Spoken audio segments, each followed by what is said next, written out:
안녕하세요, 수험생 여러분. 경제학장 박사입니다. 자, 한번 상상해 보세요. 수억 명의 사람들이 각자 자기 욕심만 채우려고 아웅다웅하는 이 복잡한 시장이 어떻게 그 누구의 지시나 계획도 없는데 마치 보이지 않는 선이 착착 정리해 주는 것처럼 완벽하게 효율적으로 돌아갈 수 있을까요? 진짜 신기하지 않나요? 오늘 바로 이 완전 경쟁 시장이 자원을 가장 효율적으로 배분하는 그 놀라운 비밀을 제가 속 시원하게 파헤쳐 드리겠습니다. 오늘은 이 효율성이라는 커다란 퍼즐을 맞출 건데요. 생산, 교환, 그리고 이 둘을 합친 종합적 효율성이라는 세 가지 조각을 차례대로 살펴볼 겁니다. 마지막에는 시험에 꼭 필요한 핵심 요약까지 완벽하게 정리해 드릴 거니까요. 끝까지 저만 믿고 따라오시면 됩니다. 자, 그럼 바로 시작하죠. 자, 효율성 퍼즐의 첫 번째 조각, 바로 생산의 효율성입니다. 핵심 질문은 아주 간단해요. 지금 우리가 가진 노동력이나 기계 같은 자원들, 이거 하나도 낭비 안 하고 진짜 최대치로 물건을 쫙쫙 뽑아내고 있는가? 바로 이겁니다. 말이 조금 딱딱하죠? 제가 아주 쉽게 풀어드릴게요. 이건요, 우리가 가진 생산 기술과 자원을 정말 100% 영혼까지 끌어모아서 쓰고 있는 상태를 말하는 거예요. 우리가 예전에 배운 생산 가능 곡선 있잖아요.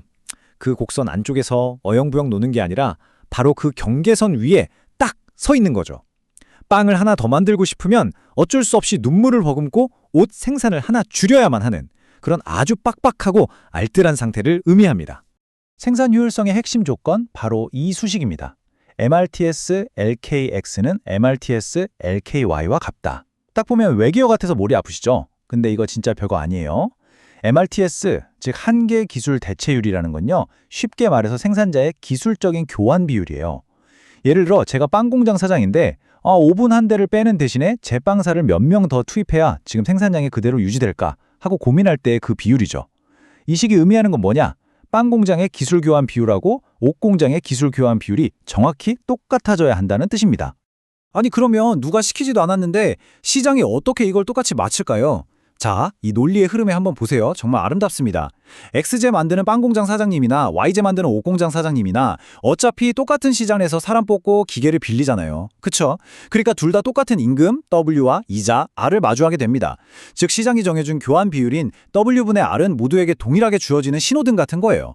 똑똑한 사장님이라면 당연히 비용을 아끼기 위해서 자기 공장 내부의 기술 교환 비율 MRTS를 시작의 가격 비율 W분의 R과 정확히 일치시키려고 하겠죠?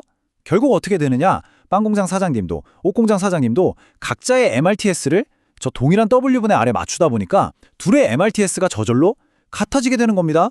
대단하죠? 이게 바로 시장 가격의 힘이에요. 좋습니다. 이제 우리는 물건을 아주 낭비 없이 잘 만들었어요. 근데 이게 끝이 아니죠? 자, 두 번째 퍼즐 조각으로 넘어가 봅시다.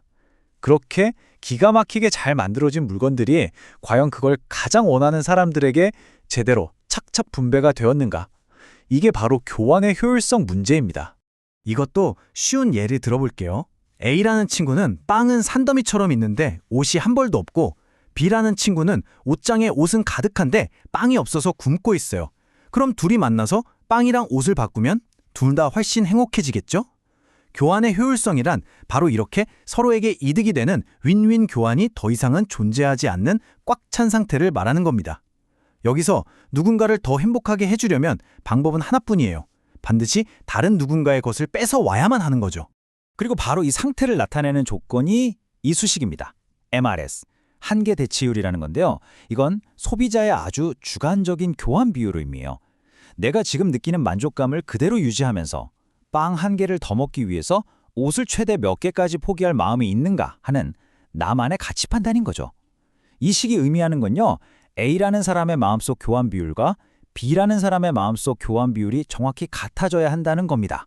시장은 이걸 또 어떻게 해낼까요? 눈치채셨겠지만 아까 생산 때랑 논리가 완전히 똑같습니다. A도 B도 다 같은 마트에 가서 물건을 사니까 빵 가격 X와 옷 가격 Y의 비율, 즉 PX, PY는 누구에게나 똑같이 적용되죠.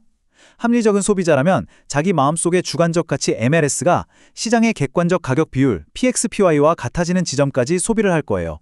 결국 모두가 이 동일한 가격 신호 PX, PY에 반응하다 보니까 각자의 주관적인 한계 대체율 MLS가 자연스럽게 하나로 통일되는 겁니다.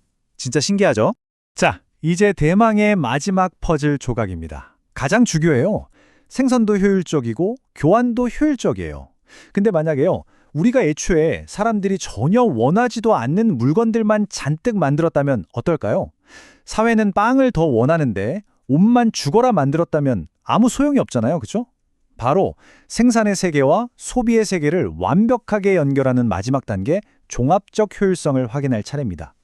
종합적 효율성의 조건은 바로 이 위대한 등식 MRS는 MRT와 같다입니다.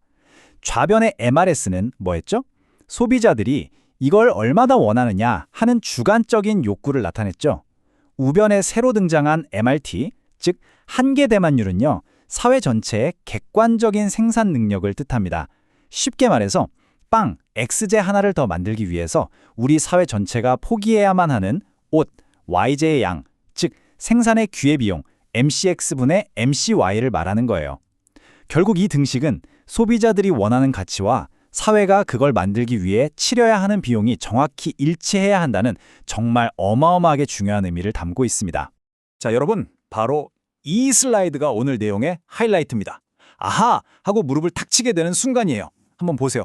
완전 경쟁 시장에서 소비자는 자기 만족을 위해서 MRS를 PX분의 PY에 맞춥니다. 그쵸? 그리고 생산자는 이윤을 위해서 가격 P를 한계 비용 MC와 일치시키는데요. 이게 바로 MRT가 PX분의 PY와 같아진다는 의미입니다. 결국 어떻게 되나요? 시정 가격 비율인 PX분의 PY가 마치 마법의 다리처럼 소비자의 욕망 MRS와 생산자의 기술 MRT를 완벽하게 연결시켜주는 겁니다. 그래서 MRS 이퀄 PX분의 PY 이퀄 MRT, 이 위대한 등식이 성립하면서 우리가 지금까지 이야기한 세 가지 효율성 조건이 모두 달성되는 기적이 일어나는 거죠. 자, 오늘 배운 내용, 우리 시험을 위해서 핵심만 다시 한번 깔끔하게 정리해 보겠습니다. 그리고 마지막으로 여러분께 꼭 드리고 싶은 말씀이 있어요. 여러분, 이 세 가지 조건은요, 그냥 통째로 외우셔야 합니다. 시험장에서 여러분을 구해줄 최종 요약본, 치트키 같은 거예요. 생산은 기술이니까 MRTS, 교환은 만족이니까 MRS, 그리고 이 둘을 잇는 종합은 MRS는 MRT. 아시겠죠? 꼭 기억하세요. 이것이 바로 오늘 우리가 길게 배운 내용의 위대한 결론입니다. 이걸 멋진 말로 후생경제학 제1정리라고도 부르죠. 아무도 의도하지 않았지만 완벽하게 경쟁적인 시장은 저절로 파레토 효율적인, 즉 낭비 없는 자원 배분을 이끌어낸다는 것. 이론적으로는 정말 완벽하고 아름다운 결과입니다. 하지만 여기서 정말 중요한 함정이 하나 있습니다. 효율적이라는 말이 절대로 공평하다는 뜻은 아니라는 점이에요. 예를 들어 볼게요. 한 명이 이 세상의 모든 부를 다 가지고 있고 나머지 사람들은 전부 굶고 있는 극단적인 상태. 이것도 기술적으로는 파레토 효율적일 수 있습니다. 왜냐고요? 굶는 사람에게 빵 한 조각이라도 주려면 모든 걸 가진 그 사람의 것을 뺏어야 하니까요. 다른 사람의 후생 감소 없이는 누구도 더 나아질 수 없는 상태인 거죠. 이처럼 효율성은 파이를 낭비 없이 만들었는지만 볼 뿐 그 파이가 어떻게 나뉘었는지는 전혀 신경 쓰지 않습니다. 바로 이 지점 때문에 우리가 나중에 시장 실패와 정부의 역할을 반드시 공부해야만 하는 겁니다. 여러분, 경제학 공부하다 보면 오늘처럼 복잡한 수식 나오고 어려운 개념들 때문에 지칠 때가 분명히 있을 겁니다. 저도 다 압니다, 그 마음. 하지만 여러분이 지금 이 순간에도 얼마나 열심히 노력하고 있는지 그 땀과 과정을 저는 믿고 진심으로 응원합니다. 여러분은 충분히 해낼 수 있는 능력이 있어요. 포기하지만 않는다면 반드시 좋은 결과가 여러분을 기다리고 있을 겁니다. 정말 힘내세요. 오늘 내용 중에 이거 좀 헷갈리는데 하는 부분이나 더 깊이 알고 싶은 게 있다면 절대 주저하지 말고 저희 네이버 카페 짱박사 경제학 스터디로 오세요. 그곳에는 이미 수많은 선배들의 질문과 답변 데이터가 쌓여 있고요. 또 능력 있고 정말 친절하신 조교님들과 다른 수험생들, 그리고 저 짱박사가 여러분을 기다리고 있습니다. 혼자 끙끙 앓지 말고 우리 같이 공부해요. 다음 시간에도 더 유익한 내용으로 다시 찾아뵙겠습니다. 함께 공부해 주셔서 감사합니다.